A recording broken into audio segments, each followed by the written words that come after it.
Well, this is interesting. And by interesting, I mean odd. And by odd, I mean scary. And by scary, I mean American immigration. Now, I hadn't heard about this until one of my lovely friends sent me a link, and so I looked into it. I haven't heard very much about this, but here you go. A Canadian woman is fighting to get released from ICE custody in Arizona. The consultant had previously been living in Los Angeles and tried to enter the San Diego border from Mexico last week. And I was able to find one article from the Vancouver Sun. That's it. And so apparently she had a work visa, ended up changing jobs, had visited Canada and was going to return to the States, but then decided to travel a little bit more in Guatemala and Mexico. And so from Mexico, she tried to cross over applying for a TN visa, which is basically a NAFTA visa that allows Mexicans and Canadians to work in the US. Apparently this visa was denied. I'm not really sure why they didn't say to her, hey, do you want to cancel your application and return home to Canada? But instead they detained her. Immigration detained her.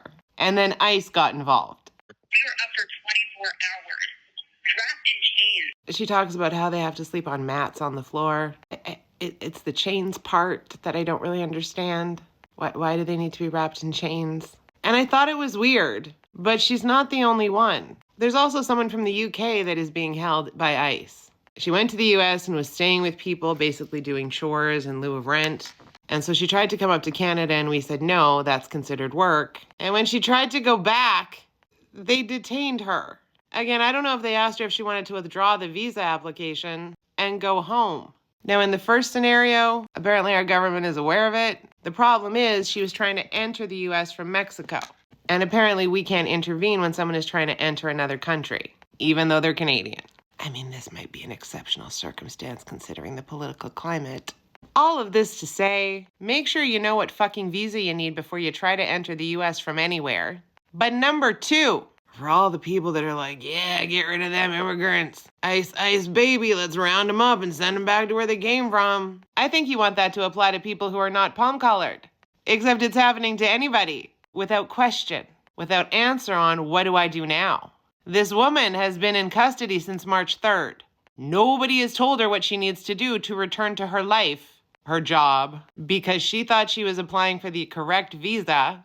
I guess that's when we all got along. And instead of being given the information to obtain the right visa, we're just gonna hold her.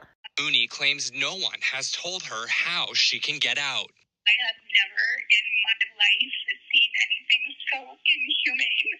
Jasmine Mooney is the third foreigner I've spoken to in the past few weeks who's been sent here to this private, for-profit detention center after being denied entry at the border. Gotta love private for profit, don't ya?